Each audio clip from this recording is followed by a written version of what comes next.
Are you looking to buy a house, but unsure if your credit score is good enough? Well, don't worry, I've got you covered. In this video, I'm going to show you the minimum credit score you need to buy a house in 2023 and how you can get it. Now, your credit score is super important when it comes to getting approved for a mortgage, as well as the interest rates you'll pay. I'll explain why and how you can improve yours, so stick around and let's make your dream of home ownership a reality.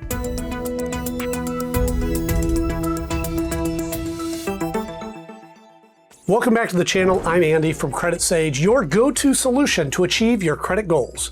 With over 3,000 reviews for a 4.9 out of 5 Trustpilot rating, you can bet with us it's a clear path to your dream home.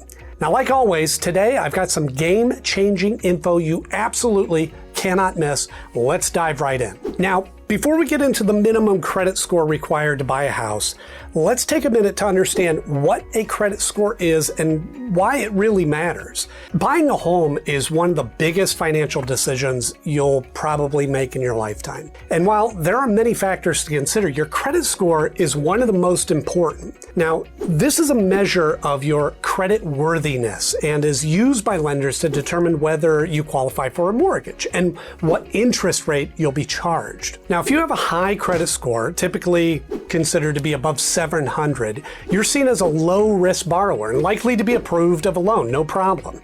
In addition, you're likely to be offered lower interest rates, which can save you thousands of dollars over the life of your loan.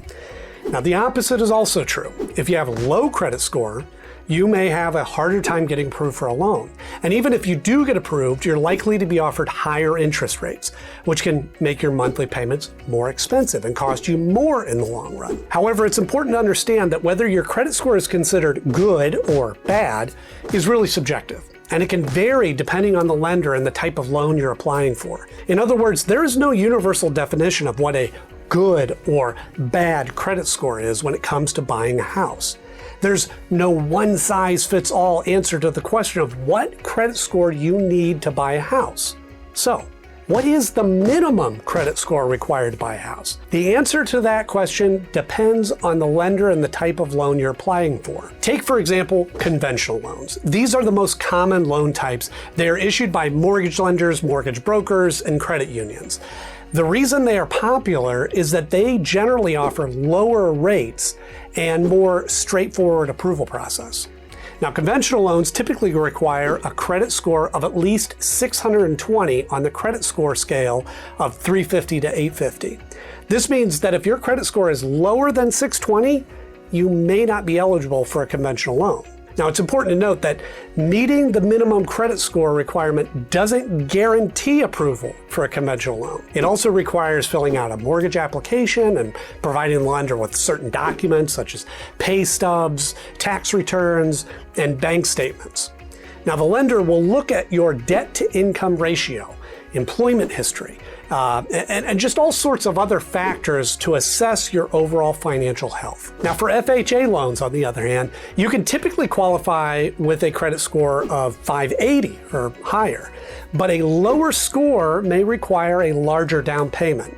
And for VA loans, while there is no minimum credit score required, most lenders will look for a credit score of at least 620. Now, another thing I should note here is that meeting the minimum credit score requirement for a home loan doesn't necessarily guarantee the best possible deal. The truth is, the better your credit score, the better the terms you'll get on the loan.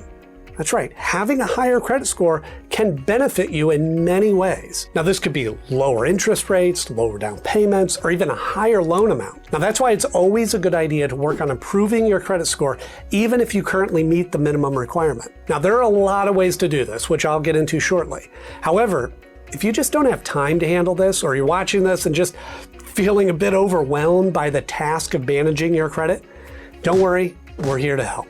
If you want to take the stress out of managing your credit, contact Credit Sage today. Our team of professionals is dedicated to ensuring that your credit is in good standing. We know exactly what to look for when it comes to identifying potential issues and areas for improvement. We have the knowledge and experience and expertise needed to manage your credit effectively. saving you time and hassle. So give us a call. Our number will be in the description below, and let us take care of everything for you. So a score of 740 or higher will typically get you the best interest rates.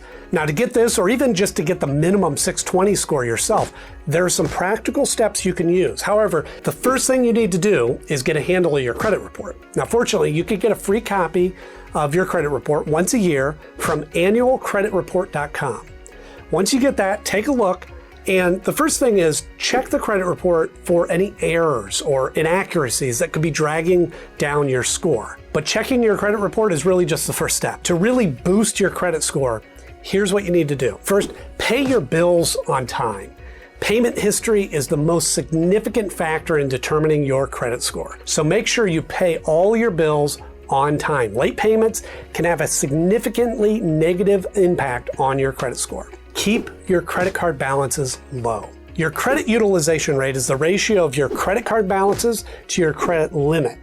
Keeping this rate below 30% can help improve your credit score. If you have high balances, try to pay them down as much as possible. Limit new credit applications.